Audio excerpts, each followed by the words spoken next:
Hello guys, तो welcome है आपका हमारे YouTube चैनल मैथ्स विया माइंड में। आज के वीडियो में हम एक्सरसाइज 3.2 के प्रश्न संख्या 3 से हल करेंगे। तो अब शुरुआत करते हैं एक्सरसाइज 3.2 की। तो तीसरा क्वेश्चन जो है उसके पहले के जो प्रश्न थे वो हमने पिछले वीडियो में हल कराए हैं। आज तीसरे प्रश्न कराना है। तो तीसरे प्रश्न का जो पहला पार्ट है, पहले समझो तीसरा प्रश्न क्या कह रहा है। तीसरा प्रश्न आपका है कि a1/a2 कामा b1/b2 व c1/c2 अगर आपको पता हो जाए और इनके अनुसार आपको बताना है कि जो समीकरण युग्म दिए हुए हैं वो संगत हैं या असंगत हैं। इसके लिए सबसे पहले आपको क्या करना होगा, a1/a2 b1/b2 c1/c2 में रिलेशन दिखाना होगा। जैसे क्या होता था, a1/a2 अगर b1/b2 के बराबर नहीं होता था, a1/a2 अगर b1/b2 के बराबर नहीं होता था तो प्रतिच्छेदी रेखाएं होती थी। कैसी रेखाएं होती थी? प्रतिच्छेदी। और अगर प्रतिच्छेदी रेखा हुई तो उसके जो हल होंगे कितने होंगे? केवल एक हल, एक हल या अद्वितीय हल। अद्वितीय मतलब केवल एक। और अगर आप देखते थे दूसरी सिचुएशन, जब a1/a2 बराबर होता था b1/b2 लेकिन बराबर नहीं होता था c1/c2 के, तो इस स्थिति में जो है आपकी रेखाएं होती थी समांतर। कैसी होती थी? समांतर। और समांतर रेखाओं में कहीं पे प्रतिच्छेदी बिंदु ही नहीं मिलेगा, और अगर प्रतिच्छेदी बिंदु नहीं होगा तो कोई हल नहीं, कोई हल नहीं। इसके बाद आपके जब तीनों बराबर हों, तीसरी सिचुएशन थी जब तीनों बराबर है, अर्थात a1/a2 बराबर b1/b2 बराबर c1/c2, तो रेखाएं कैसी होती थी? तब रेखाएं आपकी जो होती थी वो होती थी समपाती, मतलब एक के ऊपर ही दूसरी, समपाती। और जब समपाती होती थी तो कितने हल होते थे? अनेक हल। कोई गणना ही नहीं थी कि कितने हल हैं। ये आपको पिछले वीडियो के माध्यम से पता होगा। अब आपसे पूछा जा रहा है कि कौन सा युग्म, कौन सा समीकरण युग्म संगत है और कौन सा असंगत। आपको ये पता होना चाहिए जो संगत होते हैं उनमें कोई ना कोई हल जरूर निकलेगा। तो आप ये तीन सिचुएशन से देखोगे कि किस किस सिचुएशन में कोई ना कोई हल जरूर निकल रहा है। जिसमें निकलता होगा वो संगत, जिसमें नहीं निकलता होगा वो असंगत। पहले में देखो एक हल निकल रहा है, अगर एक हल निकल रहा तो क्या है? संगत। ठीक। दूसरे में देखो कोई हल नहीं अर्थात असंगत। जब कोई हल ही नहीं तो असंगत। तीसरे में देखो अनेक हल, ये संगत। तो संगत और असंगत वाली जो कंडीशंस हैं, जिसमें कोई भी प्रकार का अगर हल निकल रहा तो वो संगत, जिसमें नहीं निकल रहा वो असंगत। ये आप याद कर लेंगे। इन्हीं के आधार पे आपका तीसरा जो प्रश्न है पूरा इसी के आधार पे। तो तीसरे प्रश्न का जो पहला पार्ट है, तीसरे प्रश्न का जो पहला पार्ट है दिया है 3x + 2y = 5 और दूसरी इक्वेशन है 2x - 3y = 7। बोल रहा है इसमें बताओ कौन सा संगत है कौन सा असंगत।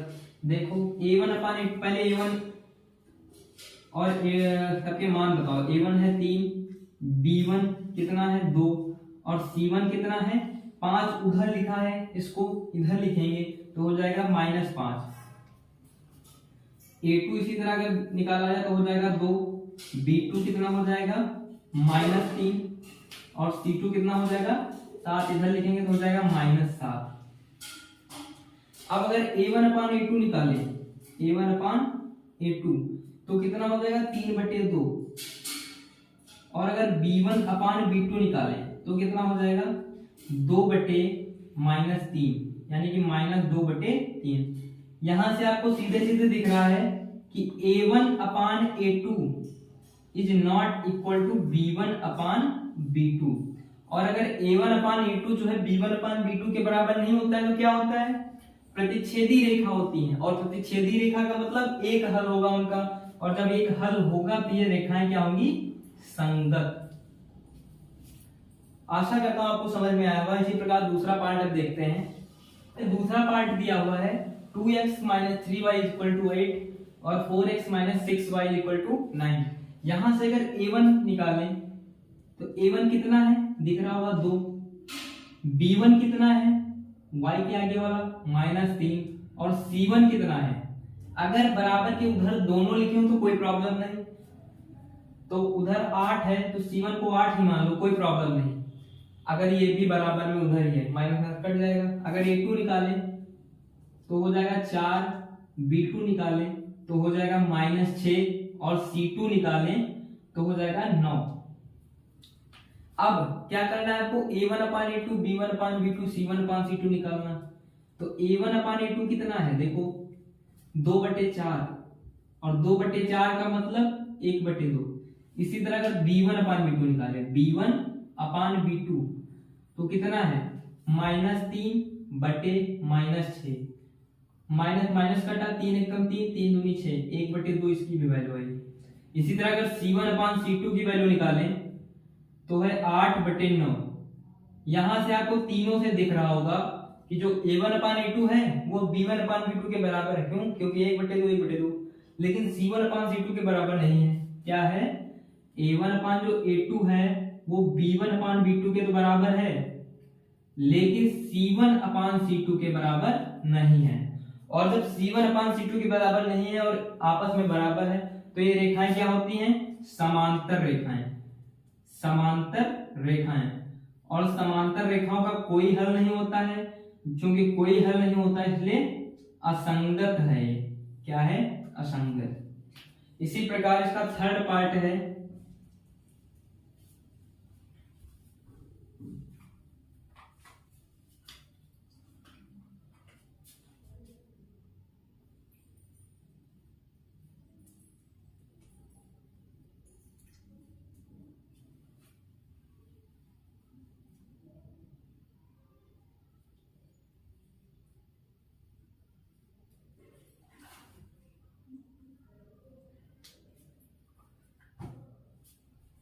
थर्ड पार्ट है 3/2x - 5/3y = 7, 9x - 10y = 14।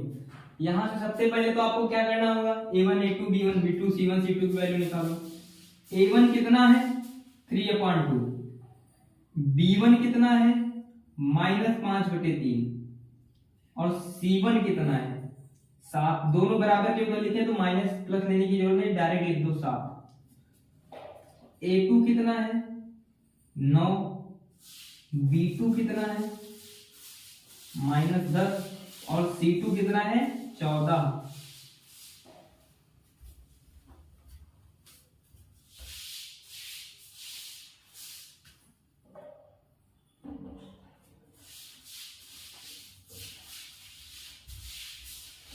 यहां से अगर a1/a2 निकालें, a1/a2 तो कितना हो जाएगा 3/2 और बटे 9, 3 एकम 3, 3 3 9, ये हो जाएगा 1/6।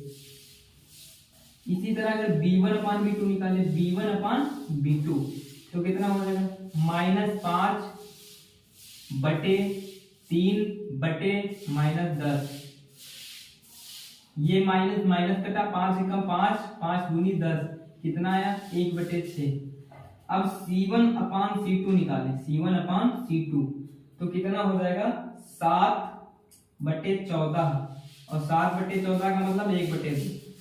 इन तीनों से आपको दिख रहा होगा कि a1/a2 की वैल्यू 1/6, b1/b2 की वैल्यू 1/6, लेकिन c1/c2 की वैल्यू 1/6 नहीं है।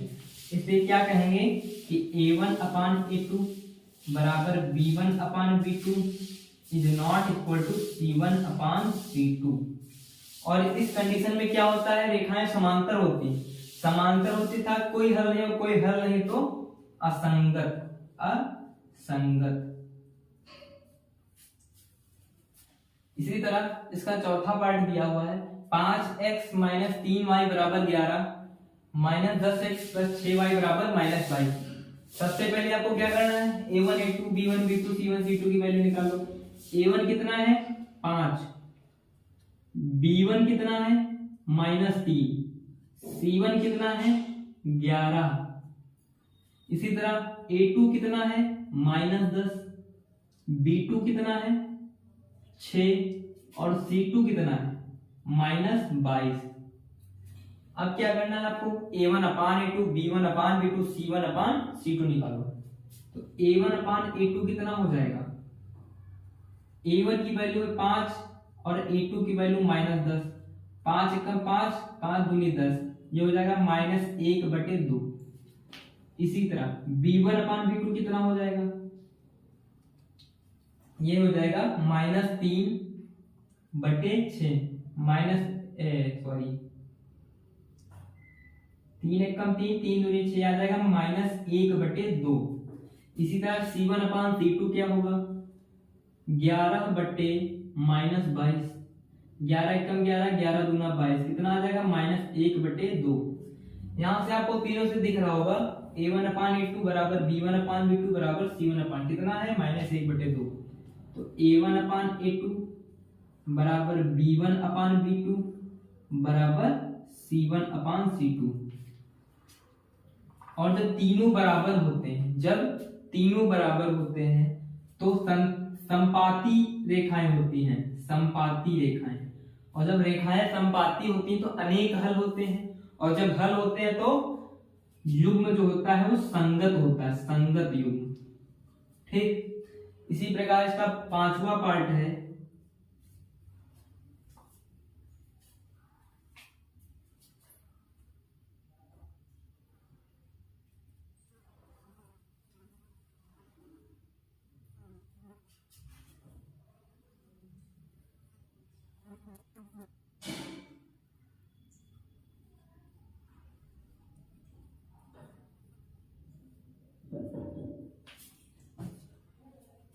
पांचवा पार्ट है 4/3x + 2y = 8, 2x + 3y = 12।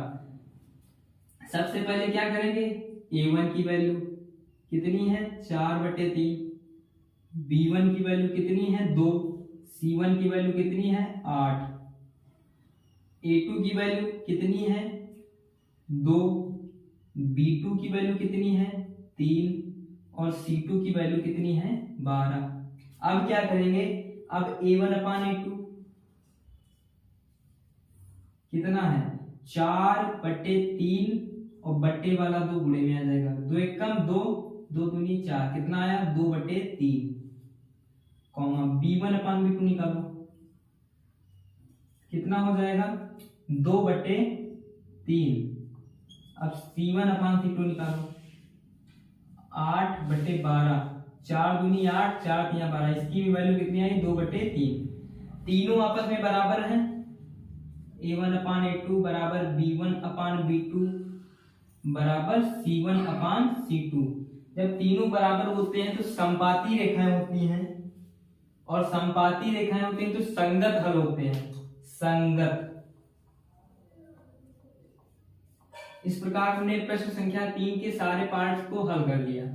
तो गाइस चौथा प्रश्न है आपका, निम्नलिखित समीकरण युग्मों में से कौन से समीकरण युग्म संगत हैं या असंगत हैं, और यदि संगत हैं तो आगे ग्राफीय विधि से आपको हल करना होगा। चौथा प्रश्न जो है आपका, उसका पहला पार्ट है, स्क्रीन पर आपको दिख रहा होगा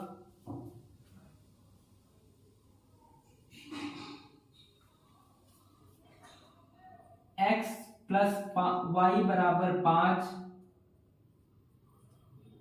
2x + 2y = 10। ये आपको सवाल दिया गया है, बोल रहा है ये बताओ संगत है या असंगत है, और अगर संगत है तो आगे ग्राफीय विधि से भी हल करो। तो देखना है आपको, यहां से A1 की वैल्यू आप निकालेंगे, B1 की वैल्यू निकालेंगे, C1 की वैल्यू निकालेंगे, A2 की वैल्यू निकालेंगे, B2 की वैल्यू निकालेंगे और C2 की वैल्यू निकालेंगे। अगर A1 की बात करें तो पहले वाले समीकरण से x की जो वैल्यू होती है उसके आगे 1 है तो 1 लिख देंगे, B1 है 1 और C1 है 5, इसी तरह A2 है 2, B2 है 2 और C2 है 10। अब हमको क्या करना होगा, a1/a2 की वैल्यू निकालनी है। कितनी हो जाएगी 1/2, कॉमा b1/b2 की वैल्यू निकालनी है। कितनी है 1/2। c1/c2 की वैल्यू निकालनी कितनी है 5/10, और 5 1 जा 5, 5 2 जा 10, 1/2।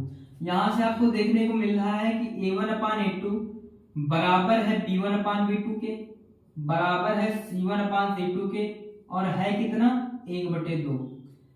जब तीनों बराबर होते हैं आपस में अनुपात, तो क्या होता है, जो रेखाएं हैं वो संपाती होती हैं। क्या होती हैं, संपाती होती हैं। और जब संपाती होती है तो अनेक हल होते हैं, और बताया था कि अगर हल होते हैं तो वे रेखाएं संगत युग्माली होती हैं, संगत। तो अब ये संगत निकला है आपका, तो आपको ग्राफी विधि से भी हल करना पड़ेगा। ग्राफी विधि से क्या करना पड़ेगा हल करने के लिए, इसको आप 1 मान लें, इसको आप 2 मान लें। समीकरण एक बार लेंगे, एक बार समीकरण 2 लेंगे। समीकरण 1 से देखो, और समीकरण 2 से भी देखना है। समीकरण 1 में यदि हम x की वैल्यू 0 रख दें, समीकरण 1 में अगर हम x की वैल्यू 0 रख दें तो गायब, इसका मतलब, तो y बराबर कितना आ जाएगा 5। और अगर y बराबर 0 रख दें तो y वाला गायब, x बराबर कितना आ जाएगा 5।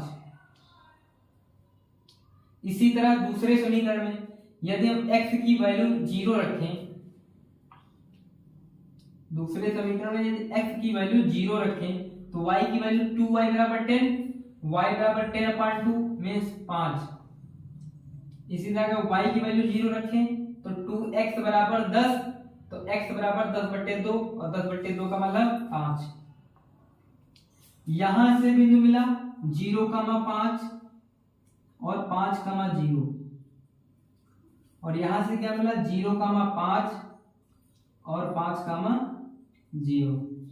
अब आपको क्या करना है, ग्राफ बना देना है। ग्राफ बनाने के लिए ग्राफ खींचेंगे,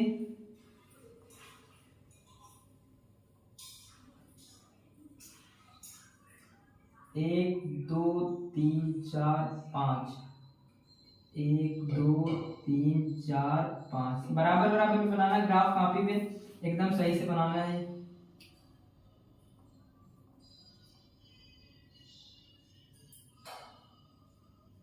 ये आपका होता है x अक्ष, और ये y अक्ष। तो पहला बिंदु है आपका 0,5। 0,5 कहां पे होगा, x वाली वैल्यू 0 और y वाली वैल्यू 5, तो y वाली वैल्यू 5 ऊपर की साइड में होगी, यहां। ये है आपका 0,5।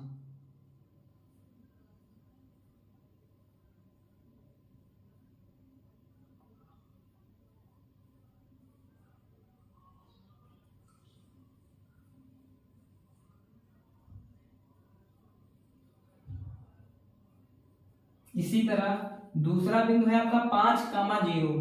5,0 कहां पे हुआ, x की वैल्यू 5 था, ये वाला। तो इन दोनों बिंदु को आप मिला देंगे। ये बिंदु क्या है 5,0। फिर से देखो बिंदु मिल रहा है 0,5, कहां पे होगा, यहाँ पे। और दूसरा बिंदु 5,0 कहां पे होगा, यहाँ पे। इन दोनों को फिर से मिला देना। मतलब कहने का ये है कि अगर संपाती रेखाएं हैं तो एक के ऊपर एक ही रेखा आएगी। अगर आप ग्राफ बनाएंगे तो आपको दिखेगा दोनों रेखाएं एक ही बिंदु से गुजरती होंगी, और यही आपका संपाती वाला गुण है। इसी तरह दूसरा पार्ट है,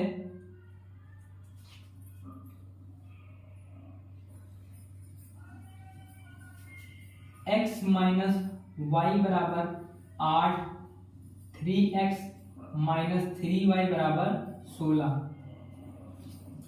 यहां से भी आपको बताना है कि पहले संगत है या असंगत है। देखते हैं, a1 की वैल्यू निकालेंगे, b1 की वैल्यू निकालेंगे, c1 की वैल्यू निकालेंगे, a2 की वैल्यू निकालेंगे, b2 की वैल्यू निकालेंगे, c2 की वैल्यू निकालेंगे। a1 कितना है 1 है, b1 कितना है -1 है, c1 कितना है 8 है, A2 कितना है 3 है, B2 कितना -3 है और C2 कितना है 16 है। यहां से A1 अपान A2 निकालें तो कितना हो जाएगा 1/3। B1 अपान B2 निकालें तो कितना हो जाएगा -1/-3। और अगर C1 अपान C2 निकालें तो हो जाएगा 8/16 और 8/16 का मतलब 1/2। यहाँ पे माइनस में 1/3। यहाँ से आपको दिख रहा होगा A1 अपान A2 की वैल्यू B1 अपान B2 की वैल्यू के बराबर है, लेकिन जो ये बराबर है C1 अपान C2 के बराबर नहीं है। आपको हमने बताया था अगर A1 upon A2 B1 upon B2 के बराबर हो लेकिन C1 अपान C2 के बराबर ना हो तो ऐसी रेखाएं समांतर रेखाएं होती हैं, और समांतर रेखाओं का कोई हल नहीं होता है। और जब कोई हल नहीं होता है तो प्रश्न के अनुसार हमें संगत हल का ही ग्राफीय रूप प्रदर्शित करना है, तो इसका हमें ग्राफीय रूप प्रदर्शित नहीं करना और ये सवाल यहीं पे हल हो गया। लिख देंगे आप असंगत, अर्थात ये युग्म जो है असंगत है। इसी तरह इसका तीसरा पार्ट है 2x प्लस वाई माइनस 6 बराबर 0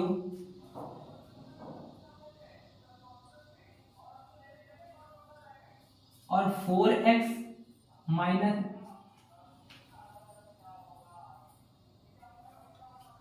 -2y और -4 बराबर 0। ये दो समीकरण दिए हैं। बोल रहा संगत है या असंगत, अगर संगत है तो आगे का भी हल करो। देखते हैं a1 की वैल्यू यहां से कितनी निकलेगी 2, b1 की वैल्यू कितनी है 1 और c1 की वैल्यू -6, a2 की वैल्यू कितनी 4, b2 की वैल्यू -2 और c2 की वैल्यू -4। सबसे पहले क्या ज्ञात करना है a1 अपान a2 कितना है 2/4 मीन्स 1/2, 2 1 कम 2 2 दूनी 4। b1 अपान b2 कितना है 1/-2, ये हो गया -1/2। यहां से आपको दिख रहा होगा कि a1 upon a2 is not equal to b1 upon b2, क्योंकि ये 1/2 ये -1/2, आगे करने की जरूरत ही नहीं। a1 upon a2 is not equal to b1 upon b2। आपको पता है अगर a1 अपान a2 जो है b1 अपान b2 के बराबर नहीं होता है तो क्या होता है अद्वितीय हल होता है। अद्वितीय हल मतलब केवल इसका एक हल होगा, और अद्वितीय जब हल होगा तो इस निकाय संगत होगा, और जब निकाय संगत होगा तो हमें ग्राफीय विधि से भी हल करना पड़ेगा, ये सवाल में दिया हुआ है। तो ग्राफीय विधि से हल करने के लिए एक बार समीकरण 1 लेंगे।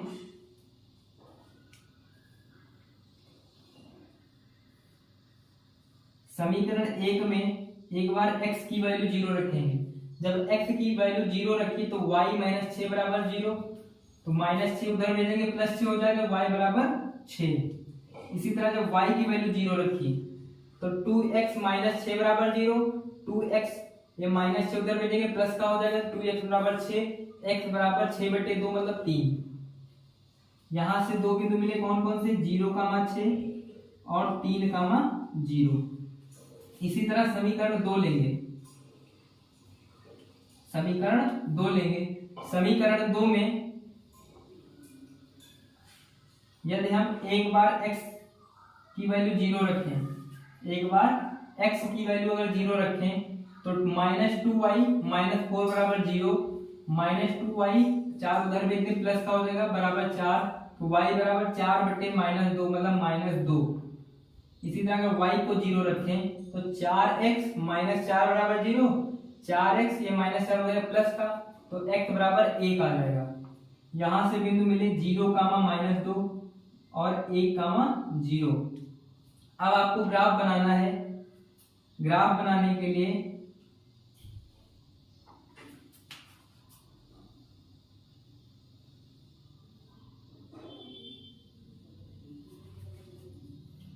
एक, 2, 3, 4, 5, 6, 1, 2, 3, 4, 5, 6।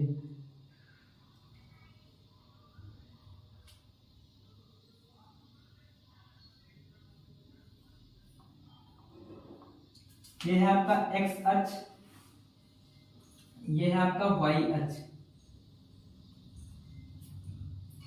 1 2 3 4 5 6, 1 2 3 4 5 6। पहला बिंदु था 0,6 अर्थात x की वैल्यू 0, y की वैल्यू 6 यहाँ पे होगी। फिर है 3,0, x की वैल्यू 3, y की वैल्यू 0, इन दोनों को आपको मिला देना है। फिर है 0, -2, 0, -2 y की वैल्यू -2 यहाँ पे होगी। फिर है -1,0, 1,0 यहाँ पे होगा। इन दोनों को आपको मिला देना है। और जो ये पॉइंट है जहां पे दोनों काट रहे हैं, यही आपका अभीष्ट हल होगा। अब अगर ग्राफ वाली कॉपी होती तो हम करेक्ट इसको बता सकते थे कि ये क्या है, कौन सा बिंदु। लेकिन ग्राफ वाली कॉपी नहीं, इसलिए यहाँ से आप बिल्कुल बता नहीं सकते कौन सा बिंदु है। इसके लिए आपको समीकरण का सहारा लेके बताना होगा। फिलहाल ग्राफ की कॉपी पे अगर लगाएंगे तो यहाँ पे आपको वैल्यू मिल जाएगी। इस प्रकार ये भी प्रश्न आपका हल हुआ। चौथा पार्ट है आपका इसी का, 2x - 2y - 2 = 0।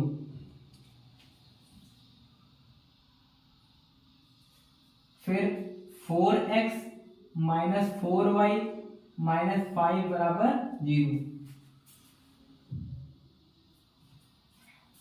सबसे पहले आपको क्या करना है, a1 की वैल्यू बतानी 2, a2 की वैल्यू बतानी 4, b1 की वैल्यू बतानी -2, b2 की वैल्यू बतानी -4, c1 की वैल्यू बतानी -2, c2 की वैल्यू बतानी -5। फिर क्या करना है, a1/a2 निकालना है। कितना आ रहा, 2/4, 1/2 आ जाएगा। 2 1 2, 2 3 4।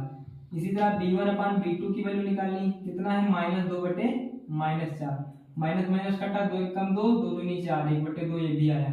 c1/c2 की बात करें तो -2/-5, माइनस माइनस कटा, 2/5। यहाँ से आपको दिख रहा होगा कि a1/a2 जो है वो b1/b2 के तो बराबर है, लेकिन c1/c2 के बराबर नहीं है।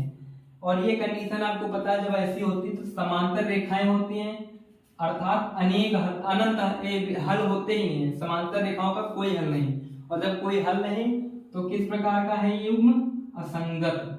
और जब असंगत तो आगे का हल ही निकलना प्रश्न के अनुसार।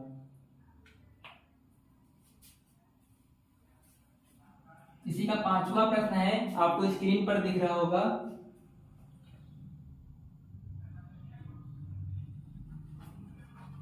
एक आयताकार बाग जिसकी लंबाई चौड़ाई से 4 मीटर अधिक लंबी है, अर्थात माना आयताकार बाग की लंबाई बराबर x मीटर। अगर हमने बाग की लंबाई x मीटर मानी है और चौड़ाई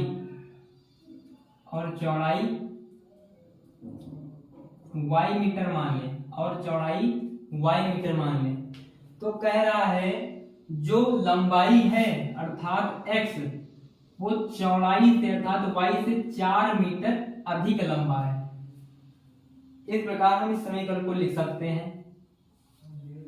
फिर बोल रहा है कि बाग का जो अर्ध परिमाप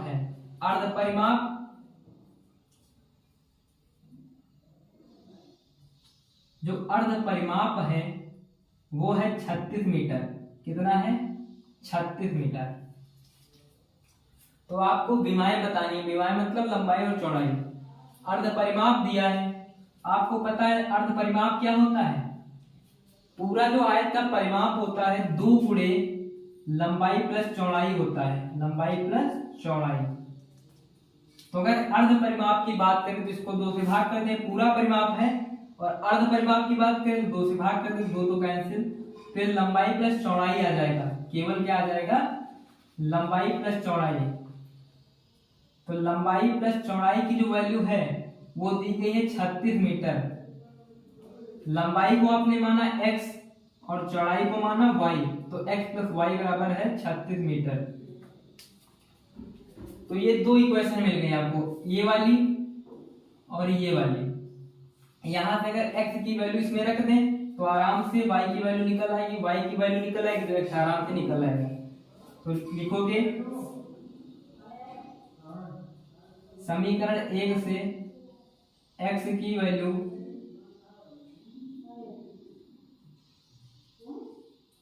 दो में रखने पर तो हो जाएगा x की जगह पे y प्लस 4 और प्लस y बराबर 36। तो y 2y और 4 उधर भेज दे तो माइनस का हो जाएगा, 36 माइनस 4 बचेगा क्या 32। 2y बराबर 32, 2 एक कम 2 और 16 दूना 32। तो y की वैल्यू जो है 16, y क्या थी चौड़ाई। अब अगर लंबाई हम निकालें तो लंबाई बराबर x बराबर y प्लस 4 था तो 16 प्लस 4 हो जाएगा, तो x की वैल्यू जो है 20 आ जाएगी। इस प्रकार आपकी लंबाई 20 मीटर और चौड़ाई 16 मीटर निकल आई। इसको प्रश्न को आप ग्राफ के माध्यम से भी कर सकते थे। ग्राफ से करते तो आपको ग्राफ कॉपी होनी चाहिए, ग्राफ कॉपी पे एग्जैक्ट 16 और 20 पे ही आपको बिंदु मिलते। यहाँ पे ग्राफ कॉपी नहीं थी इसलिए हमने ऐसे लगा दिया है, आप जैसे चाहे वैसे लगा सकते हैं।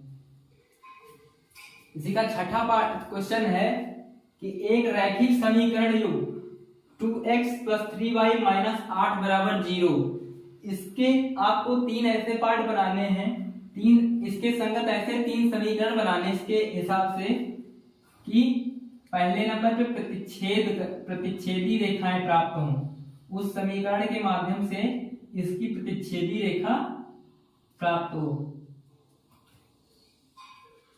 आपको पता है प्रतिच्छेदी रेखा होने के लिए क्या कंडीशन होनी चाहिए, तो प्रतिच्छेदी रेखा होने के लिए होना चाहिए कि a1/a2 बराबर नहीं होना चाहिए b1/b2 के। तो यहाँ 2x प्लस 3y माइनस 8 बराबर 0 है, a1 की वैल्यू 2, b1 की वैल्यू 3, तो a1/a2 मतलब 2/a2 is not equal to b1 की जगह पे 3/b2। तो अगर b2 इधर ले आए तो 2b2 is not equal to 3। अरे आप मतलब यहाँ पे कुछ मान सकते हैं, जैसे मान लो 5 मान लो तो 2/5 इज नॉट इक्वल टू 3 इसको 7 मान लो, कुछ भी मान लो। तो समीकरण क्या बन जाएगी, a2 की जगह पे 5 हो गया तो समीकरण हो जाएगी 5x और b2 की जगह पे 7 हो गया तो हो जाएगा 7y और माइनस कुछ भी लिख दो, चलो -9 लिख दिया बराबर 0। ये आपकी दूसरी समीकरण हो गई। इस समीकरण में ये होगा कि इन दोनों की रेखाएं जो होंगी वो प्रतिच्छेदी रेखाएं होंगी। इसी तरह दूसरा पार्ट है कि आपको बताना है कि ऐसी रेखाएं बताओ जो समांतर हो। क्या हो, समांतर। समांतर होने के लिए भी आपको पता है कि a1/a2 बराबर हो b1/b2 के, लेकिन c1/c2 के बराबर ना हो। यहाँ पे क्या करना है, जैसे 2x प्लस 3y माइनस 8 दिया है, मेन क्वेश्चन है जो, वहां से a1 की वैल्यू 2 है, b1 की वैल्यू 3 है, तो क्या करें a2 की वैल्यू और b2 की वैल्यू ऐसी माने कि a1/a2 और b1/b2 की वैल्यू सेम आनी चाहिए। तो a1 की जगह पे 2/a2 बराबर b1 की जगह पे 3/b2 is not equal to c1 की जगह पे है -8 c2, b2 इधर आ जाएगा तो हो जाएगा 2b2 बराबर 3a2। यहां से b2/a2 अगर निकालें तो हो जाएगा 3/2। तो b2 आप 3 मान लें, a2 आप 2 मान लें। वही मैं तो समीकरण बना दें उसी तरह की, तो बना दें 2x प्लस 3y, लास्ट वाला डिजिट जो है उसको चेंज करके कुछ भी मान लें, -7 मान लो, कुछ भी मान लो, बस ये वाली डिजिट जो है C2 वाली वो चेंज कर दो, बाकी सेम लिख दो, तो ये हो जाएगी समांतर रेखा। इसी का थर्ड पार्ट है आपका कि रेखाएं जो है समपाती हों, समपाती हों। अगर रेखाएं समपाती होंगी तो जो पहला समीकरण होता है उसका n गुना होगा दूसरा समीकरण। तो इसमें n की वैल्यू कोई भी ले लो, 3 ले लो, 4 ले लो, 5 ले लो, कुछ भी ले लो, 2 ले रहे हैं तो इस समीकरण का 2 गुना लिख दो नीचे उधर, वही आपका समीकरण बन जाएगा। तो 2x है उसको 4x कर दो, 3y है उसको 6y कर दो और -8 है इसको लिख दो -16 बराबर 0। इस प्रकार से आपका छठा सवाल काफी आसान था, बस दिमाग लगाने वाली बात थी, हो गया। आखिरी प्रश्न है आपका इस एक्सरसाइज का कि x - y + 1 बराबर 0, 3x + 2y - 12 बराबर 0। यहां से आपको ग्राफ बनाना है इन दोनों समीकरणों का। ग्राफ बनाने के लिए आपको पता है, इसको मान ले समीकरण 1, इसको मान ले 2। तो समीकरण 1 से एक बार x की वैल्यू 0 रखेंगे, एक बार y की वैल्यू 0 रखेंगे। यदि x की वैल्यू 0 रखी, यदि x की वैल्यू 0 रखी तो -y + 1 बराबर 0, तो -y बराबर कितना हो जाएगा, 1 उधर जाएगा तो हो जाएगा माइनस का, माइनस माइनस कैंसिल, y की वैल्यू आ जाएगी 1। और अगर y बराबर 0 रखें, y बराबर 0 तो x + 1 बराबर 0, x + 1 बराबर 0, तो x बराबर ये 1 उधर जाएगा तो माइनस का हो जाएगा, तो x की वैल्यू आएगी -1।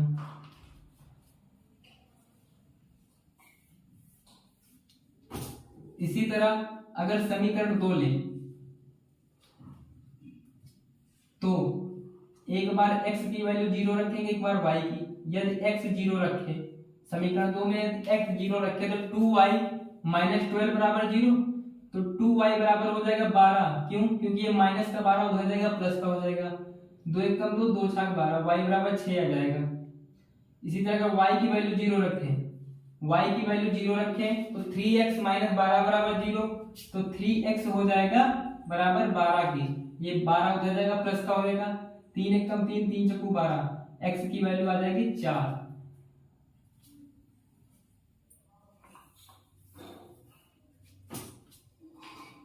यहां से बिंदु मिले 0, 1 और -1, 0। यहां से बिंदु मिले 0, 6 और 4, 0। अब आपको बना देना है ग्राफ। ग्राफ बनाने के लिए सबसे पहले आप ग्राफ कॉपी लेंगे, या तो इसी पे बनाएंगे पटरी और प्रकार की उचित सहायता से। ये है आपका x अक्ष, ये है आपका y अक्ष। सबसे बड़ी संख्या 6 है, 6 बार बना लो, 1 2 3 4 5 6, 1 2 3 4 5 6, 1 2 3 4 5 6, 1 2 3 4 5 6। तो पहला बिंदु है 0, 1, अर्थात x पे 0, y पे 1, y पे 1 यहां पे होगा। फिर है -1, 0, -1 कहां पर होगा, x में इधर साइड में, तो ये है आपका -1, 0, ये है -1, 0 और ये है 0, 1 और ये है 0, 1। इन दोनों को आप मिला देंगे। फिर है 0, 6, 0, 6 कहां पे होगा, y अक्ष पे, यहाँ पे, ये हो गया 0, 6। फिर 4, 0, 4, 0 कहां पे, x पे 4, ये वाला। इन दोनों को आप मिला देंगे और जो ये जहां पे काट रहे हैं ये वाला बिंदु, यही आपका अभी आंसर होगा और इस बिंदु को ही आपको निकालना होगा। ये बिंदु क्या है, यही आपको बताना और आपका आंसर आ गया। इस कॉपी से आप बता नहीं सकते हैं, या तो पटरियों प्रकार के उचित बदल लें, ग्राफ कॉपी पर एग्जैक्ट आंसर आ जाता है। यहां से आपको निकालना है अगर, तो इन समीकरण को हल करके देखना पड़ेगा। तो यदि यहाँ पे x - y + 1 बराबर 0 जो है, वहां से x की वैल्यू निकाले तो x बराबर हो जाएगा, y उधर जाएगा, प्लस का हो जाएगा, 1 उधर जाएगा, माइनस का हो जाएगा।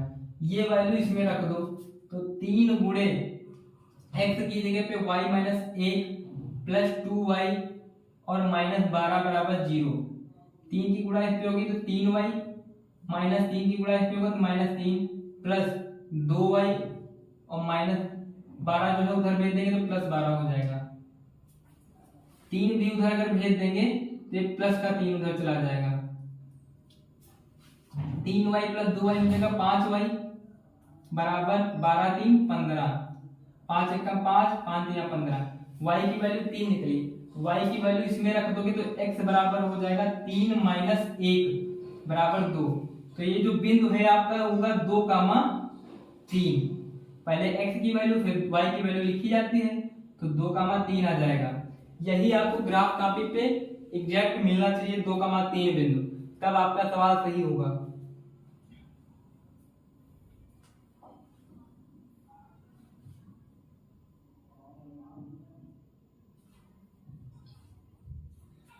इसी में कह रहा है, आपको सवाल में दिख रहा होगा कि जो त्रिभुज बन रहा है एक्स अक्ष और दोनों रेखाओं से, उसके शीर्षों को आपको बताना है कौन कौन से। तो ये शीर्ष है एक आपका ये वाला 2, 3 वो तो लिखा ही है, तो आपको बता देना। और एक शीर्ष ये है 4, 0 वाला, और एक शीर्ष ये है -1, 0। तो लिख दोगे अतः त्रिभुज के शीर्ष 2, 3,